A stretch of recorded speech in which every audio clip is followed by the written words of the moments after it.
आज के शो में इमरान खान नाअहली केस, शवाहिद कितने ठोस।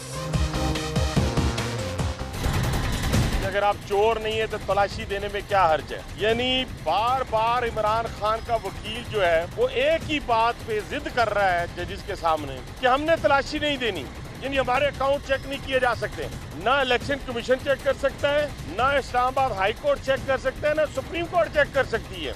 यानी अजीब और निराला आदमी है। कहता जो हमने दे दिया है इसको मान लिया जाए। पीटीआई गोशवारे क्या फॉरेन फंडिंग का तस्करा नहीं। ट्वीट खेलना इनको बहुत ज्यादा आता है, प्रैक्टिकल आदमी नहीं है। तो वो जो मनी ट्रेल जमाइमा साहिबा से आई है वो ट्वीट में ही आई है, अदालत में कहीं नहीं आई। यानी आज से 10 दिन पहले कौम को गुमराह करने के लिए अपनी साबका बीवी को फोन किया गया और कहा गया कि मेम साहिबा आप मुझे ये ट्वीट कर दें ताकि मेरी जान बच जाए। पीटीआई को ममनुआ जराए से फंडिंग इल्जामात की हकीकत क्या। शौकत खान का डायरेक्टर्स की लिस्ट देखें तो उसमें इनकी बहनें, इनके दोस्त। अगर आप ऑफशोर कंपनियां देखें तो उनके अंदर मजीद डायरेक्टर, जो तीनों बहनें। तो अभी तो आपकी बहनों के नाम जो दुनिया के अंदर अरबों रुपए की प्रॉपर्टी फैली हुई है, अभी तो वो क्वेश्चन का जवाब भी आपने अदालत को देना है। तहरीक इंसाफ को बजरिया बैंक मिलने वाली फंडिंग के शवाहिद क्या।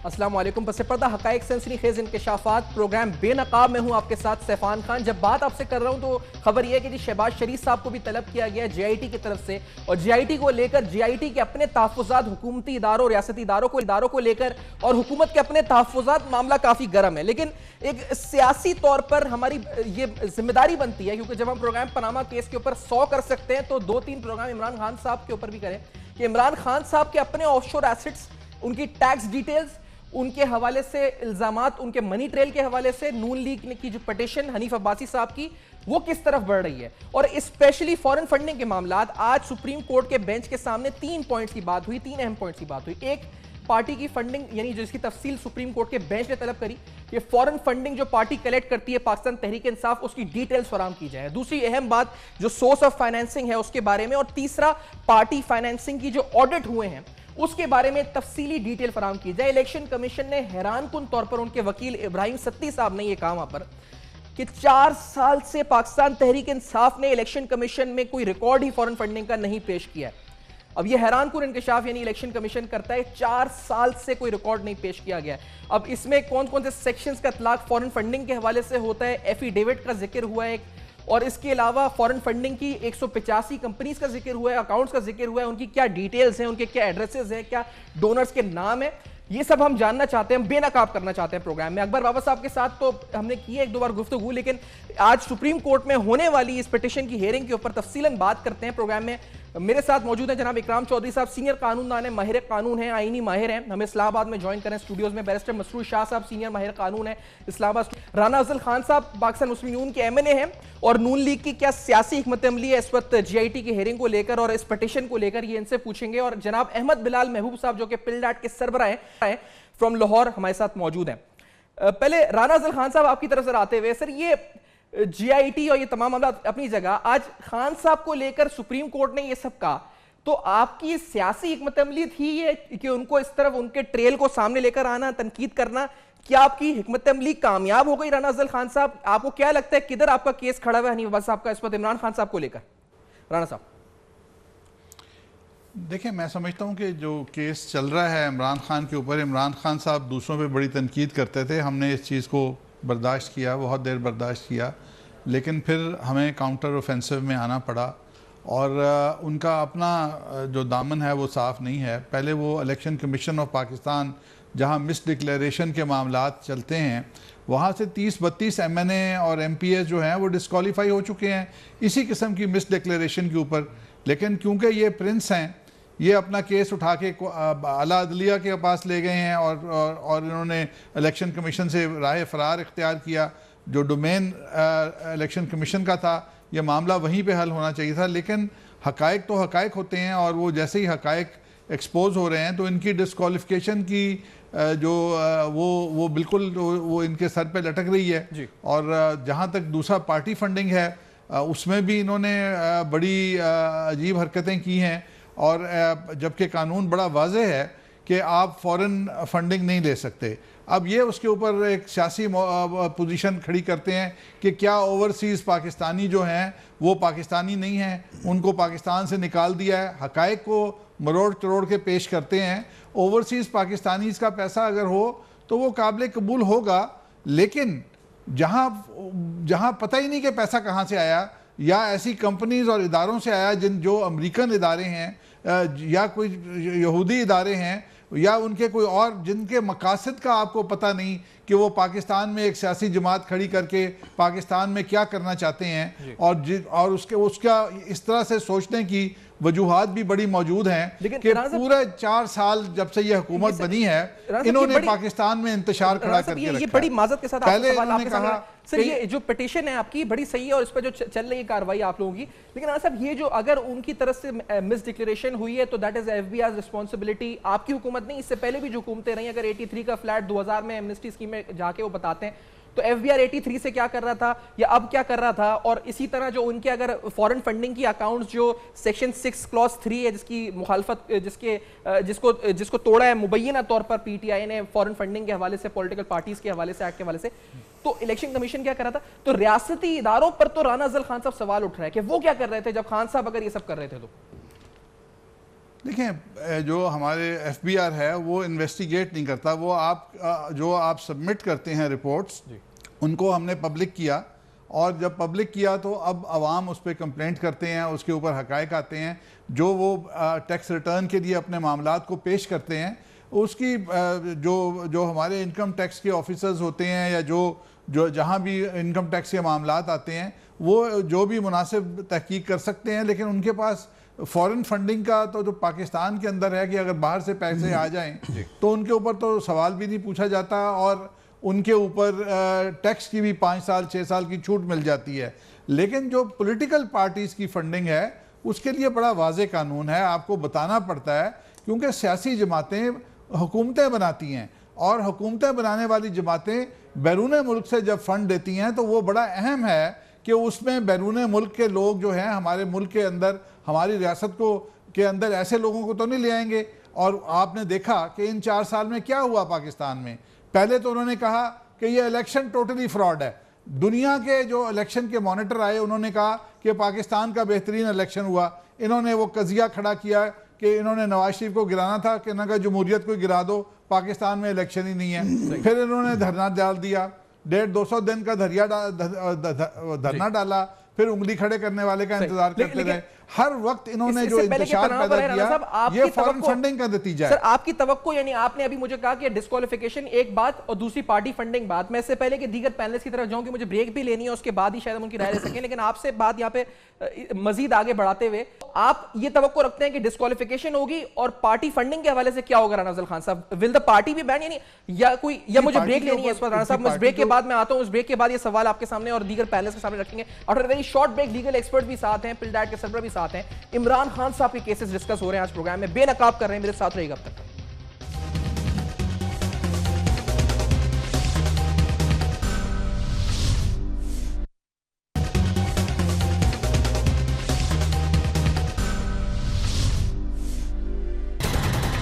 अगर आप चोर नहीं है तो तलाशी देने में क्या हर्ज है। यानी बार बार इमरान खान का वकील जो है वो एक ही बात पे जिद कर रहा है जजिस के सामने कि हमने तलाशी नहीं देनी, यानी हमारे अकाउंट चेक नहीं किए जा सकते, ना इलेक्शन कमीशन चेक कर सकता है, ना इस्लामाबाद हाई कोर्ट चेक कर सकता है, ना सुप्रीम कोर्ट चेक कर सकती है।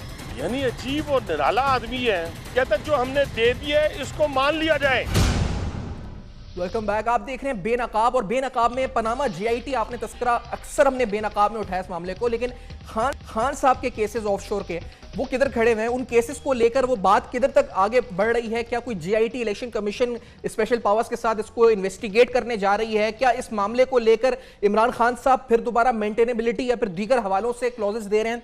जमाइमा खान ने ट्वीट की थी कि वो मनी ट्रेल उनको मिल चुका है, तो क्या वो सुप्रीम कोर्ट में पेश हुआ है, नहीं हुआ है, क्योंकि आज हनीफ अब्बासी साहब ने कहा है कि सुप्रीम कोर्ट ने पेश नहीं हुआ है, ट्वीट की हद तक हमें नजर आ गया ट्विटर के ऊपर, वो कोर्ट में पेश नहीं हुआ है। इकराम चौधरी साहब सीनियर माहिर कानून है मेरे साथ प्रोग्राम में, बैरिस्टर मशहूर शाह साहब, राना अफजल खान साहब और अहमद बिलाल महबूब साहब पिलडाट के सरबराह प्रोग्राम में साथ मौजूद हैं। इकराम चौधरी साहब, सर क्या कंक्लूजन हो सकता है जब इलेक्शन कमीशन ये कहता है कोर्ट में कि 4 साल से एक पार्टी हमें फॉरेन फंडिंग की डिटेल्स फराहम ही नहीं कर रही सिंस लास्ट 4 ईयर्स, और फिर वहां पर दलाइल देते हुए ये बात होती है कि इलेक्शन कमीशन एक ट्रिब्यूनल नहीं है, उसके पास जुडिशियल पावर्स नहीं है, उसके पास एडमिनिस्ट्रेटिव पावर्स नहीं है, उसके पास सिर्फ एडमिनिस्ट्रेटिव पावर्स हैं, वो एक ट्रिब्यूनल नहीं है, वो एक उसके पास इख्तियार नहीं है, उसके इख्तियार को चैलेंज आज भी बात की जाती है। तो ये कितनी स्ट्रॉन्ग प्ली है इस वक्त इकराम चौधरी साहब की नजर में? Thank you very much. मेरा ख्याल है पहली बात तो ये समझने की है कि आज पहली बार सुप्रीम कोर्ट के अंदर ये बात या कौम को पहली बार पता चला है कि 4 साल से ये फॉरेन फंडिंग के हवाले से कोई चीज़ रिकॉर्ड पे नहीं आई। ये एक नई बात है जो हमारे सामने आई। बहरहाल सुप्रीम कोर्ट के अंदर जो प्रोसीडिंग्स हो रही हैं वहाँ मुझे मौजूद होने का भी मौका मिला, कुछ प्रोसीडिंग्स देखने का। वहाँ पे जो बात सामने आ रही है, और थोड़ा सा मैं कानून के हवाले से भी बात करूँगा, बिल्कुल जी बिल्कुल, कि इलेक्शन कमीशन के अंदर भी आपको हर साल पार्टी को अकाउंट्स देने होते हैं, अपने ऑडिटेड अकाउंट्स, और वो चार्टर्ड अकाउंटेंट्स सर्टिफिकेट बाकायदा देते हैं। तो अगर ऐसी बात 4 साल का जो हवाला आज दिया गया उनके वकील साहब की तरफ से सुप्रीम कोर्ट के अंदर, अगर ऐसी बात थी जिसमें फॉरेन फंडिंग के हवाले से कोई बात नहीं हुई जैसा कि कहा गया, तो फिर उस पर एक्शन क्यों नहीं लिया गया, ये एक सवालिया निशान है। अब रहा मामला सुप्रीम कोर्ट के अंदर प्रोसीडिंग्स का, क्योंकि यहाँ एक्शन इलेक्शन कमीशन की तरफ से क्यों नहीं लिया गया, ये सवाल उठा रहे हैं आप कि इलेक्शन कमीशन ने एक्शन क्यों नहीं लिया 4 साल में?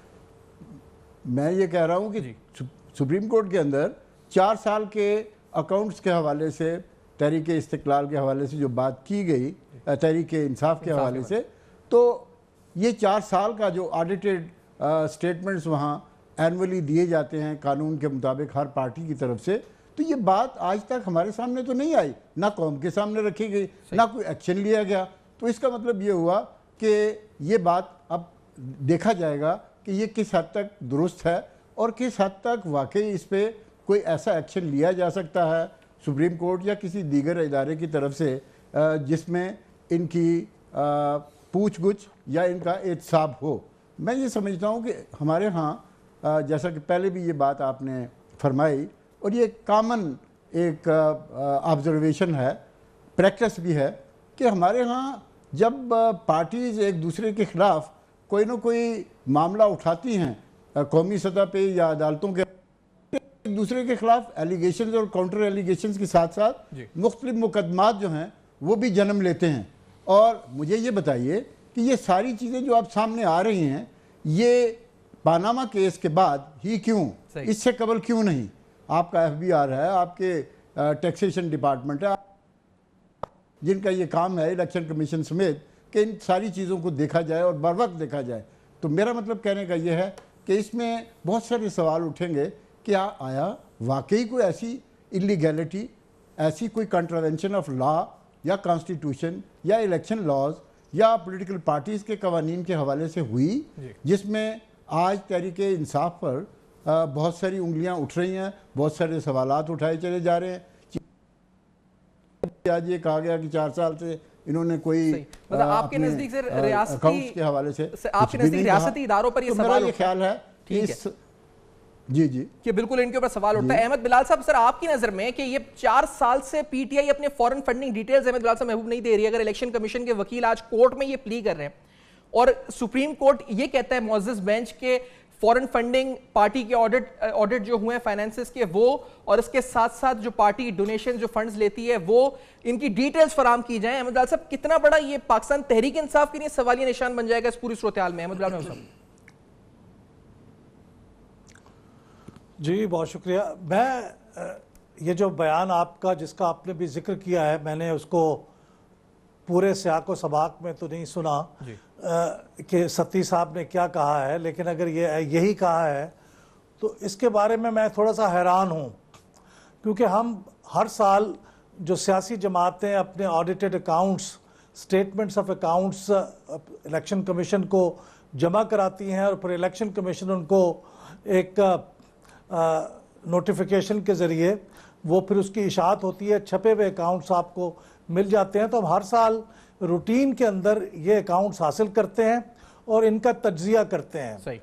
तो इसलिए मैं हैरान इसलिए हूँ कि पिछले 4 साल के जो अकाउंट्स हैं वो हमने देखे हैं छपे हुए और हमने उनका बगौर जायज़ा भी लिया है। अच्छा। तो ऐसा नहीं है कि पाकिस्तान तहरीक इंसाफ ने अकाउंट्स जमा ना कराए हों, वो जमा कराए हुए हैं और उसके अंदर ये सर्टिफिकेट भी मौजूद है ऑडिटर का और पार्टी के सरबराह का कि इसमें कोई आमदनी ऐसी नहीं है जो सियासी जमातों के कानून के बरखिलाफ इकट्ठी की गई हो।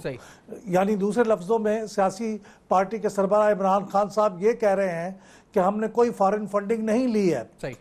तो ये उनका सर्टिफिकेट हर साल के स्टेटमेंट के साथ जमा होता है। अब ये दुरुस्त है या इसके अंदर कोई सवालात हैं, ये पार्टी के एक founder member Akbar S Babar साहब ने ये सवाल इलेक्शन कमीशन के रूबरू उठाया हुआ है और उसके ऊपर ये मुकदमा चल रहा है। इसके ऊपर पीटीआई का अपना एक नुक्ता नज़र है, उसके ऊपर बहस हो सकती है, लेकिन ये दुरुस्त नहीं है कि अकाउंट जमा ही नहीं कराए। अच्छा, नहीं, वो दुरुस्त है या उसके अंदर कुछ खामी और कमजोरी है। अगर इसको ये कहा जाए कि फॉरेन फंडिंग की डिटेल्स नहीं फराम की गई, फॉरेन फंडिंग की स्पेसिफिक डिटेल्स नहीं इलेक्शन कमीशन को फराम की गई पिछले 4 साल से, देन अहमद बिलाल साहब फिर किधर हम स्टैंड करते हैं स्टेटमेंट को लेकर? ये बात सिर्फ पीटीआई के बारे में ही सही नहीं है बल्कि सारी पार्टियों के बारे में सही है कि ये जो गोशवारा दाखिल करती हैं सियासी जमातें, उसके अंदर एक लिखा होता है कि आप डिटेल्स दें अपने सोर्सेज ऑफ इनकम की। उसके अंदर एक कॉलम होता है जिसमें कहा जाता है कि आप अपनी आमदनी के जराए की तफसील दें। और हम हर साल देखते हैं कि कोई सियासी जमात उसकी तफसील नहीं देती। अच्छा। सिर्फ इतना लिख देती है कि ये तो पार्टी का चंदा था या ये कोई डोनेशंस आए थे, भाई किसने दिए थे, कितना दिया था, इसकी कोई तफसील कोई सियासी जमात नहीं देती। तो अगर पीटीआई ने नहीं दिया तो ये भी गलत है, लेकिन बाकी सियासी जमातें भी नहीं देती। अच्छा। और आज तक इलेक्शन कमीशन ने कभी सवाल भी नहीं किया कि बिल्कुल रिसेंट फिनोमेना है कि इलेक्शन कमीशन सवाल कर रहा है। सही है, ठीक है सर, योर पॉइंट टेकन है। आप बेस्ट मसरूर साहब, आपकी नजर में सर अगर ये ऐसा हुआ है और एफिडेविट जो सर्टिफिकेट होता है कि हमने कोई फॉरेन फाइनेंसिंग नहीं ली और अगर उसके बरक्स फाइनेंसिंग ली गई है, तो क्या ये 62-63 पे बनता है मामला, यानी 62-63 के तहत बनता है? और जिस तरह अहमद बिलाल साहब ने बड़ी अहम बात बताई कि तमाम पार्टीज ऐसा करती हैं, तो फिर बचेगा कौन मसरूर साहब? अगर सब ये करते हैं कि सर्टिफिकेट जमा कराते हैं, हमने फाइनेंसिंग नहीं ली और डिटेल्स अगर सही तरह नहीं है हमारे पास, तो फिर हम किस कंक्लूजन में पहुंचेंगे बैरिस्टर मसरूर साहब? ये सैफान, इसमें एक बात तो मैं बिल्कुल वाज़ेह करता चलूँ, इसमें अगर आर्टिकल 17 आइन का उसको क्लॉज सेक्शन 6 जो पॉलिटिकल पार्टीज ऑर्डर है उसके साथ मिला के पढ़ा जाए तो जो एक सियासी जमात है वो फॉरेन फंडिंग की डिटेल क्या देगी, वो फॉरेन फंडिंग ले ही नहीं सकती। अच्छा, ये मना है। और अगर कोई पार्टी कानून के मुताबिक और आइन के मुताबिक एग्जिस्ट नहीं करती या फॉरेन फंडिंग लेती है, उसका रजिस्टर होना ही नाजायज है। और इसके ऊपर सुप्रीम कोर्ट में पहले विफाकी हुकूमत उस पार्टी को सस्पेंड करेगी, उसको बैन करेगी और उसके बाद एक खास मुद्दत के अंदर सुप्रीम कोर्ट में रेफरेंस भेज देगी उसके खिलाफ और फिर वो अपना हेयरिंग का मौका देगी। और इस तरह आपने पहले भी देखा है पाकिस्तान में कि नेशनल तो सिर्फ ये इलेक्शन कमीशन के खास जो है आप आ जाते हैं।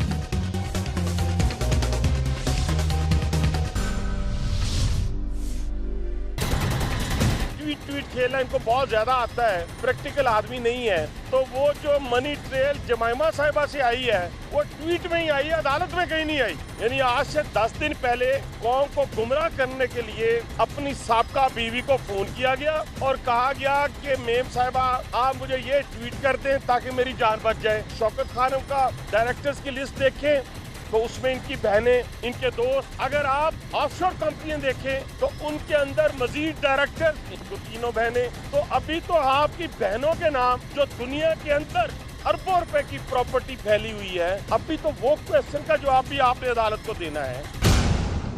Welcome back. आप देख रहे हैं बेनकाब अहम तरीन मामला इमरान खान साहब, Pakistan Tehreek Insaf, foreign funding, party की फाइनेंसिंग डिटेल्स, ऑडिट अकाउंट्स, उस पर एतराज़ात, उस पर सवालात उठ रहे हैं। आखिरकार क्या वाकई में तहरीक इंसाफ साफ चली, शफाफ चली, या फिर उसके अंदर कुछ झोल है, करप्शन है, मुबैना तौर पर ऑडिट अकाउंट्स में कोई गड़बड़ है, क्या है? बैरिस्टर मसरूर साहब, सर आप कानूनी तौर पर मुझे समझाएं, क्योंकि अभी मैंने अहमद बिलाल साहब से पूछा, ये जो बात है कि 4 साल से पाकिस्तान तहरीक इंसाफ ने जमा ही नहीं करा है, जिस पे इकराम चौधरी साहब ने कहा ये इंकशाफ हुआ है, तो ये मसरूर साहब क्या इसको किस तरह इंटरप्रेट करते हैं आप? बैरिस्टर मसरूर साहब, क्या ये स्टेटमेंट का मतलब है? ये तो अभी अहमद बिलाल साहब ने कहा तो जमा कराती हैं अपनी फाइनेंसिंग डिटेल सारी, ये कैसे इलेक्शन कमीशन के वकील कह रहे हैं कि जमा ही नहीं हुए? नहीं, जमा ना होने का तो इम्कान मुझे भी बड़ा कम नजर आ रहा है, क्योंकि बल्कि जब ये पिलडेट ये अपना सर्वे करती है तो, और बल्कि इमरान खान साहब ने खुद कहा था कि हमारे अकाउंट से तो आप इतने डिटेल्ड अकाउंट होते हैं जो हम जमा कराते हैं, बाकी पॉलिटिकल पार्टीज वो सोच भी नहीं सकती उतनी डिटेल देना। अब सवाल ये है कि ये जो अकाउंट जमा कराते हैं और कानूनी तौर पर जो सर्टिफिकेट इशू करता है पार्टी का चेयरमैन, अब अगर उसमें ये पता चले कि वो फॉरेन फंडिंग का एलिमेंट भी बीच में मौजूद है, अब उसमें ये फर्क कानून ने नहीं दिया कि वो कोई पाकिस्तानी बाहर से फंड कर रहा है या वो कोई डुअल नेशनल है या कोई इसराइल का सिटीजन है, वो फर्क उसमें कोई नहीं है। एज लॉन्ग एज वो फंड का सोर्स बाहर से आ रहा है, वो फॉरेन फंडिंग है, और उसमें अगर वो सर्टिफिकेट दे रहे हैं जो कानूनी तौर पर उन्होंने जरूर दिया होता है कि इसमें कोई पार्टी में 1 रुपया भी इस पॉलिटिकल पार्टी ऑर्डर के जो तरीक़ेकार है उसके खिलाफ नहीं दिया, तो ये तो 62-63 की बात तो दूर की बात है, सादिक अमीन होना तो दूर की बात है, ये तो दफा 419, 420, 468 का पर्चा इमरान खान पर हो सकता है। लेकिन आफ्टर इन्वेस्टिगेशन ना मसरूर साहब, झूठी खबर साबित होगा कि foreign financing, foreign funding party को मिली या नहीं मिली, ये इलेक्शन कमीशन के कोई जीआईटी बना के तफ्तीश होगी, तहकीकात होगी, ये साबित किस तरह होगा कि फॉरेन फंडिंग ली गई थी इस पार्टी की तरफ से? ये तो अभी सिर्फ अकबर बाबर साहब की एप्लीकेशन है ना जी कि पीटीआई एलएलसी और ये सब। आप अगर पार्टी के जो अकाउंट्स हैं उनका बगौर जायजा अगर फॉरेंसिक अकाउंटिंग की जाए, उससे ये चीज साबित हो सकती है। दूसरी बात, इमरान खान के अपने बयानात मौजूद हैं। अभी नवाज शरीफ के ऊपर जीआईटी में पीटीआई का सारा फोकस नवाज शरीफ की तकरीर थी, उसके बच्चों की तकरीरें थी। इसमें भी अगर आप इमरान खान की तकरीरें निकाल के देखें, वो कहते हैं बाहर से मुझे पैसे आते हैं, बाहर से इतने लोगों ने कितने लाख डॉलर मुझे भेजे, वो तो खुद एडमिट कर रहे हैं। तो यही प्राइमा फेसी केस है इमरान खान के खिलाफ। ये वो केस है, लेकिन अहमद बिलाल महबूब साहब आपने जो सर अभी बताया था कि पॉलिटिकल पार्टीज ऑर्डर के खिलाफ कैसे पार्टी चला, अहमद बिलाल साहब ने जो बात की, राना अफजल खान साहब, अहमद बिलाल साहब ने कहा कि ये जो सोर्सेज ऑफ फाइनेंसिंग होते हैं ये तो पार्टी मेंशन ही नहीं करती कोई भी, आपकी नून लीग राना अफजल खान साहब करती है मेंशन कि कहां से फाइनेंसिंग हुई, कहां से फंड्स है, किस तरीके से फंड्स रेज हुए। राना अफजल खान साहब जी बिल्कुल, आपको सोर्स ऑफ फंड्स बतानी पड़ती है, और अगर आप नहीं बताते और बाद में ये साबित होता है कि पैसा बाहर से आया है, तो फिर वो यकीनन वो ट्रेस हो जाता है। यही गलतियां, ये गलती कह लें या इन्होंने जानबूझ के किया क्योंकि वो पैसा शो नहीं कर सकते थे। देखें, इस पर बड़ी तशवीश की बात इसलिए भी है कि पाकिस्तान में पिछले 4 साल में किसी सियासी जमात ने इतना खर्चा नहीं किया जितना पीटीआई ने किया। 50 के करीब इन्होंने जलसे किए हैं, जिसके अंदर करोड़ों रुपए, एक एक जलसे के ऊपर वो जो बैंड बजाने वाला था डीजे, उसका बिल जो था 90 लाख रुपए का बनता था, और उसके ऊपर ट्रांसपोर्ट और उसके ऊपर जो डेकोरेशन। इसके बाद फिर इन्होंने धरना किया कोई 100 कितने दिन, वो फाइनेंस होता रहा। वहाँ लोगों को खाने, रिहाइशें, किराए के बंदे आए हुए थे, उनको किराया मिलता था पर डे के हिसाब से वहाँ पे रहने के लिए। तो ये इन्होंने जो इतना खर्चा किया, ये हमें यकीन नहीं था कि ये पाकिस्तान से चंदा इकट्ठा हो रहा है। पाकिस्तान में इतने लोग कहाँ से पैसा देंगे? वो पैसा जो है वो पाकिस्तान की जमहूरियत को डिस्टेबलाइज करने के लिए बाहर से आ रहा था, और आज अब वो जब उसकी इन्वेस्टिगेशन हो रही है तो अब ये भागे फिर रहे हैं। नहीं सर, अभी साबित तो नहीं हुआ, वो तो फॉरेंसिक ऑडिट होगा, फिर इन्वेस्टिगेशन, इलेक्शन कमीशन साबित होगा कि पैसा बाहर से जो, हमें यकीन है इस बात आपको यकीन है, जैसे उनको यकीन है कि आपने पनामा में ऑफशोर एसेट्स बना के टैक्स एवेजन किया या करप्शन किया, तो आपको ये यकीन है कि यही बात है ना, जब आप लिविंग बियॉन्ड योर मीन्स वाली बात है। अब नैब का कानून यही कहता है ना कि आपके पास महल्लात हैं, आपके पास गाड़ियां हैं, आपने पैसा कहां से कमाया? तो यही आप पीटीआई से पूछें कि ये जो इतनी शाह खर्चियां थी और पाकिस्तान की इलेक्टेड गवर्नमेंट को डिस्टेबलाइज करने के लिए उसका एक हुकूमत का मुकाबला कर रहे थे, वो पैसा कहां से आ रहा था? सैफान, अगर मैं इसमें थोड़ा इंटरजेक्ट कर दूं, अगर आप इजाजत दें। जी सर।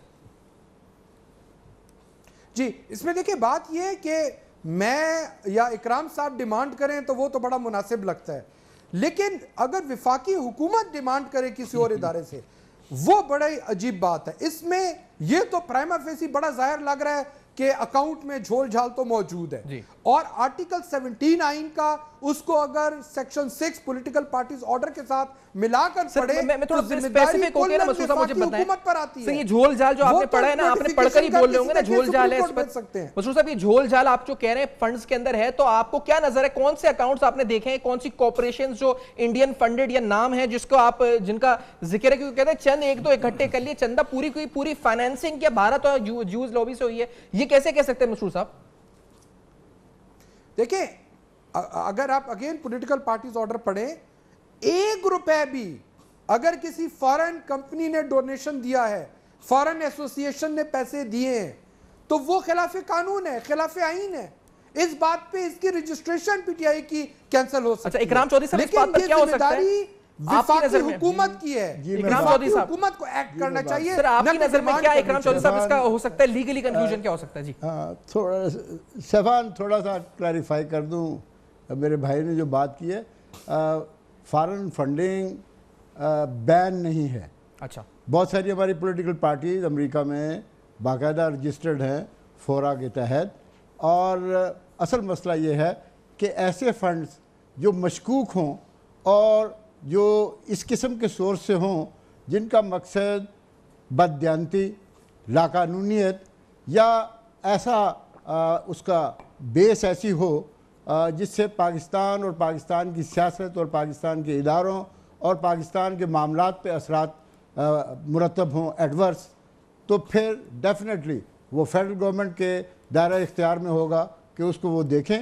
और फिर उसके बाद उसकी उस पार्टी की रजिस्ट्रेशन कैंसिलेशन के लिए कानून के मुताबिक कार्रवाई करें।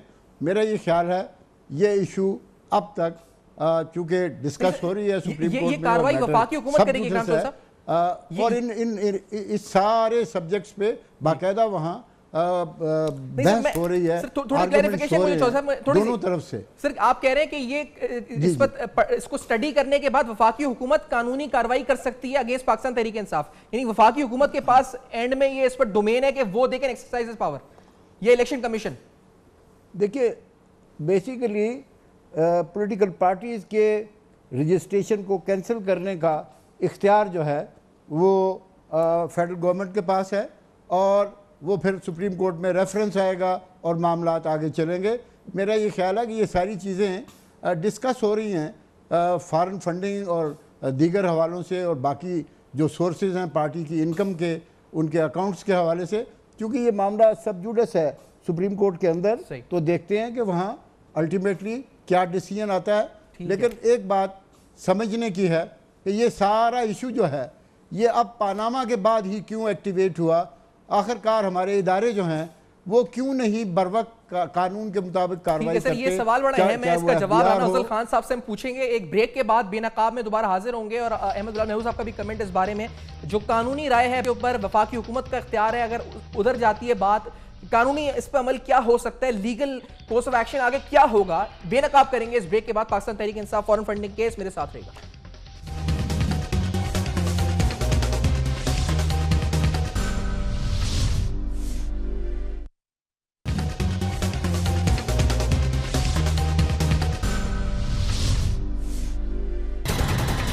अगर आप चोर नहीं है तो तलाशी देने में क्या हर्ज है? यानी बार बार इमरान खान का वकील जो है वो एक ही बात पे जिद कर रहा है जजिस के सामने कि हमने तलाशी नहीं देनी, यानी हमारे अकाउंट चेक नहीं किए जा सकते, ना इलेक्शन कमीशन चेक कर सकता है, ना इस्लामाबाद हाई कोर्ट चेक कर सकता है, ना सुप्रीम कोर्ट चेक कर सकती है।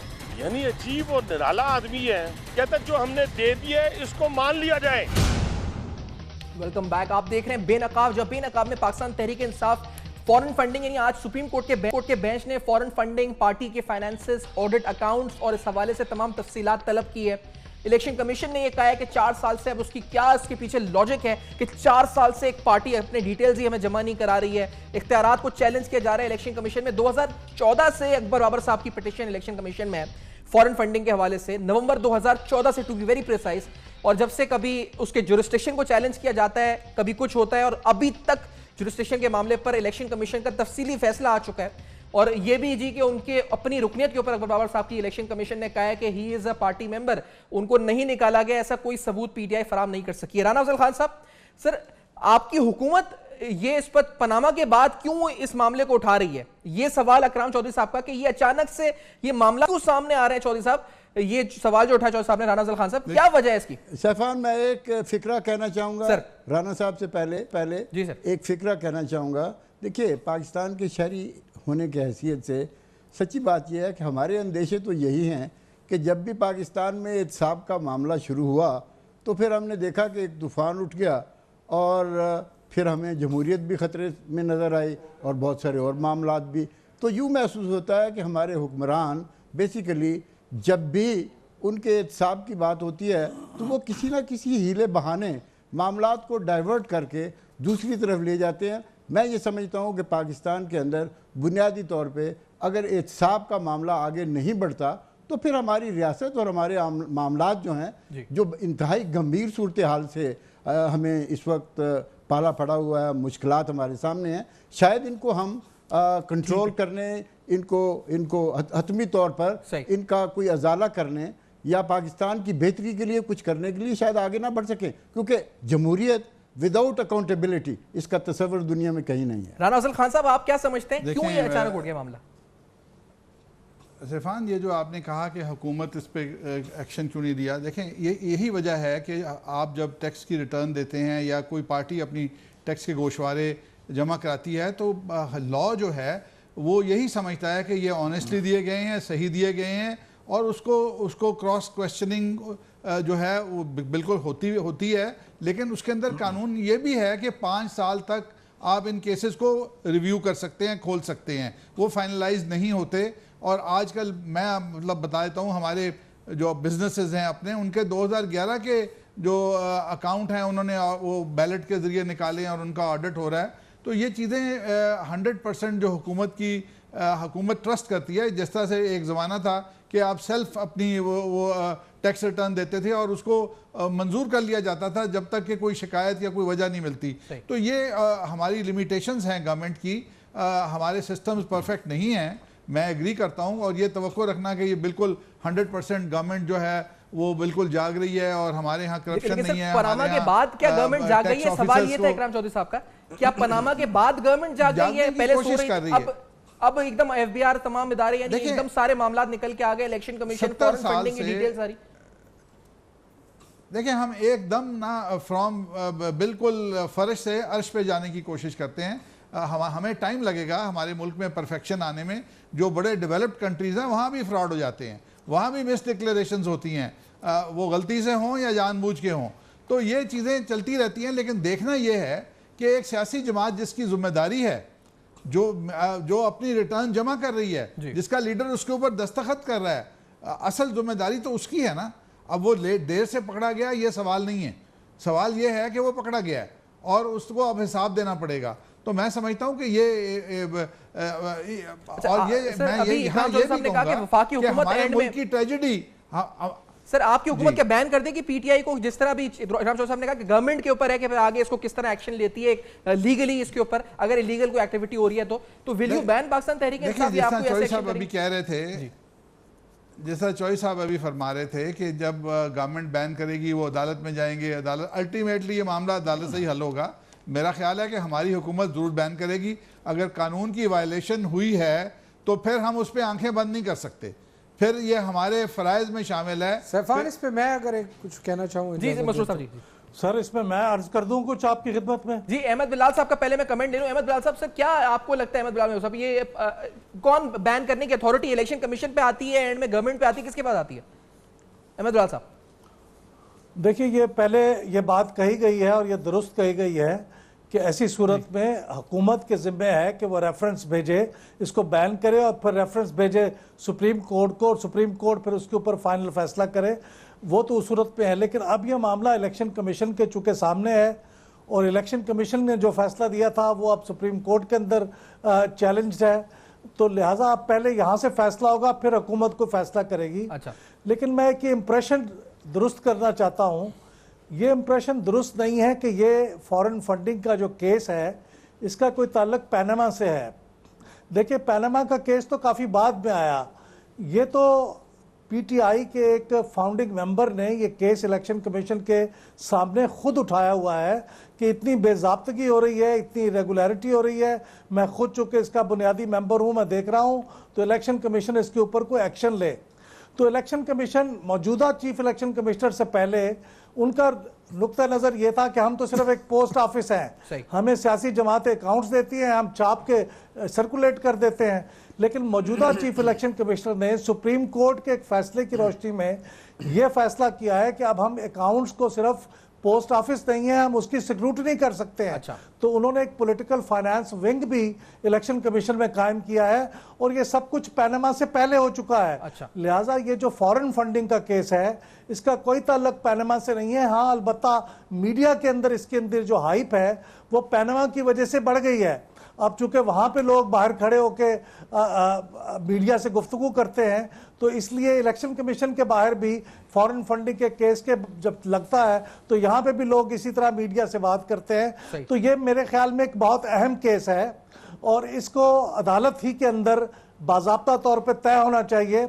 और ये जो सड़कों के ऊपर आके अब अदालतों के ऊपर असरअंदाज होने का एक तरीक़ेकार अपना लिया गया है कुछ सालों से, मेरे ख्याल में इससे इज्तनाब करना चाहिए। अदालतों को आज़ादाना तौर पे दबाव से आज़ाद होकर इस पर फैसला करना चाहिए और ये जो भी फैसला होगा ये हमारे मुल्क की पॉलिटिक्स को क्लीन करने के लिए बहुत ज़रूरी होगा, खा ये पैनामा का बहुत अहम होगा, ये फॉरेन फंडिंग का। कंवर दिलशाद साहब, साबिक secretary election commission, Kanwar Dilshad साहब, इलेक्शन कमीशन कहता है तहरीक इंसाफ ने 4 साल से फंडिंग डिटेल्स नहीं फराहम करी है इलेक्शन कमीशन को। आपके नजदीक हैरानकुन स्टेटमेंट है, हकायक पर मबनी है, क्या है कंवर दिलशाद साहब? असूली तौर पर तहरीक इंसाफ को जो है अपने फंडिंग के बारे में इलेक्शन कमीशन ऑफ पाकिस्तान को मुतमईन करना चाहिए था, क्योंकि जो पॉलिटिकल पार्टी आर्डर जो है 2002 का आर्टिकल 13 और 14 उसमें ये लिखा हुआ है कि जो पार्टियां, सियासी पार्टियां जो अपने फंडिंग जो है फाइनेंस की जो रिपोर्ट देते हैं चार्टर्ड अकाउंटेंट के जरिए, तो इलेक्शन कमीशन ऑफ पाकिस्तान जो है उसकी जांच पड़ताल करने का मिजाज है। अब यहाँ थोड़ा सा एक मसला, बड़ा इमिग्रेटी ये पैदा हो गई कि शुरू में इलेक्शन कमीशन ऑफ पाकिस्तान ने तहरीक इंसाफ के जो उन्होंने अपनी फाइनेंस रिपोर्ट पेश की वो उन्होंने उसको एक्सेप्ट करके उसका नोटिफिकेशन कर दिया और बाकायदा हो गया। उसके बाद अकबर एस बाबर ने जो उनके बारे में दरख्वास्त पेश की तो फिर इलेक्शन कमीशन ने उस केस को रिविजिट कर लिया। अब यहाँ ये मामला हो रहा है कि जब एक दफ़ा इलेक्शन कमीशन पाकिस्तान ने उनके तमाम एक्सेप्ट कर लिए तो अब दोबारा रिविजिट क्यों किया गया? तो यहाँ बहस चल रही है, इस्लामाबाद हाई कोर्ट जा रहे हैं, सुप्रीम कोर्ट जा रहे हैं और आला अदालतों में जा रहे हैं। असूली तौर पर यह मामला होता है कि पहले जब जांच उसको नोटिफिकेशन करने से पहले इलेक्शन कमीशन उसकी बाकायदा छानबीन करता है, जांच पड़ताल करता है और तब जाके नोटिफिकेशन करता है। उन्होंने नोटिफिकेशन कर दिया। अब लेकिन असूली तौर पर इलेक्शन कमीशन पाकिस्तान का वजन बड़ा वजनी है, उनका पॉइंट ऑफ व्यू बड़ा वजनी है। अब अगर इलेक्शन कमीशन पाकिस्तान ने तहरीक इंसाफ के फाइनेंस को जो रिपोर्ट पेश किया चार्टर्ड अकाउंटेंट के जरिए उसको वो रिजेक्ट कर देता है तो फिर इलेक्शन कमीशन ऑफ पाकिस्तान जो है उनका जो सिंबल है वो वापस लेने का मिजाज है। यहाँ तक इख्तियारात हैं। राना अफजल खान साहब कुछ आप कह रहे हैं बीच में इसमें? राना अफजल खान जी, मैं ये कहना चाह रहा हूँ कि वो जो 30-32 MN जो डिस्क्वालीफाई हुए हैं उनके कागजात भी इलेक्शन कमीशन ने मंजूर कर लिए थे, लेकिन बाद में जब अवाम ने शिकायत की और हकायक सामने लेके आए तो उसी इलेक्शन कमीशन ने उनको डिस्क्वालीफाई करके घर भेज दिया। तो ये तो कोई बात नहीं कि अगर उन्होंने एक दफ़ा एक्सेप्ट कर लिए और बाद में उनको पता चला कि हमने गलत किया है तो वो उसके उस गुनाह पे मट्टी नहीं डाल सकते, उस गुनाह को फिर गुनाह ही ट्रीट करना पड़ेगा। मट्टी तो कहीं भी नहीं डलनी चाहिए। मैं इस पे कुछ मसरूर साहब क्या होगा सर, क्या केस का आगे क्या बढ़ना है, होना क्या इस केस है मसरूर साहब, क्या होगा? देखिए उससे पहले मैं 2-3 क्लैरिटीज दे दूं जरा। जी मसरूर साहब जी, उसमें देखिए एक तो बात हुई, इकराम साहब बहुत सीनियर लॉयर हैं, लेकिन बड़ी आजिज़ी के साथ मैं दोबारा इस बात पे जोर दूंगा कि जो पॉलिटिकल पार्टीज ऑर्डर 2002 है उसका जो सेक्शन 13-14 जो है ना कि फॉरेन फंडिंग चाहे अच्छी नीयत से हो, नेक नीयत से हो या खराब नीयत से हो, फॉरेन फंडिंग अगर कोई ऑर्गेनाइजेशन, कोई एसोसिएशन ऑफ पर्सन कोई करती है तो वो इलीगल है, अनकॉन्स्टिट्यूशनल है और वो पॉलिटिकल पार्टी पेनलाइज होगी। एक बात। दूसरी बात, एहतसाब, देखिए अगर आप तहरीक इंसाफ पे कोई वो गलत काम कर रही है और तनकीद कर रहे हैं तो इसका मतलब ये नहीं है कि मैं नवाज शरीफ को फेवर कर रहा हूं या मैं कह रहा हूं कि पनामा की केस की इंक्वायरी नहीं होनी चाहिए। एहतसाब हम सब चाहते हैं, हम सब चाहते हैं, लेकिन ये भी ना हो बिल्कुल जिस ठीक तरह है। इंग्लिश मुहावरा है जो प्रोग्राम भी कर रहे हैं, मैं मजलूम एक बात और ऐड कर दूं सर इसमें, एक बात ऐड और कर दूं सर कि जो सहाफी अगर प्रोग्राम कर रहे हैं इसके ऊपर, तो वो लिफाफा नहीं है, ये भी मैं बता दूं, क्योंकि अगर प्रोग्राम होता है तो फिर सोशल मीडिया पे लिफाफों की एक भरमार होती है, जितने लिफाफे मिल गए। राना साहब, कोई लिफाफा दिया आपने हमें? मैंने ना कभी मसूद लिया साहब ना आगे दिया। कंटिन्यू कर दी। अगर तो दिया बात भी ये होगा कि तो अगर बताएंगे हम जरूर है। accountability की बात करें अक्रॉस द बोर्ड, अगर सफान, पीटीआई हमें में कोई गलत है उसका भी लिफाफे एहतसाब होना अब फाड़ चाहिए देने और चाहिए। नवाज शरीफ का सफान, भी एहतसाब होना बहुत चाहिए। लिफाफे हो गए और ये बिजनेस कम्युनिटीज और बिजनेस लाइक पॉलिटिक्स ने हमें तबाह करके रख दिया है। देखिए, एक बड़ी मशहूर हमारे यहाँ सियासी जो तारीख है उसमें है, वो कहते हैं कि बिजनेसमैन को कभी पॉलिटिकल लीडरशिप या मुल्क का हुक्मरान नहीं होना चाहिए। ये बहुत अहम इशू है। अब बदकिस्मती से यहाँ बिजनेस ही बिजनेस है पाकिस्तान और उसकी सियासत के अंदर। इसको देखने की जरूरत है, इसको देखने की जरूरत है। माइंडसेट की बात है। तो फिर जहांगीर तरीन साहब रिजाइन कर रहे हैं फिर पीटीआई से, वो भी बिजनेसमैन है, इंडस्ट्रियल। मैं बहुत बहुत शुक्रिया अदा करूंगा तमाम मोहतरम community- शख्सियात का जिन्होंने प्रोग्राम में ज्वाइन किया और आज अपने कमेंट्स इस अहम तरीन केस पर दिए और हमने डिटेल में प्रोब किया, कोशिश की है कि जा सके और पहुंच सके, इसकी तह तक जा सकें, आप तक हकायक पेश कर सकें। For feedback Facebook, emails and Twitter देखते रहेगा आप तक।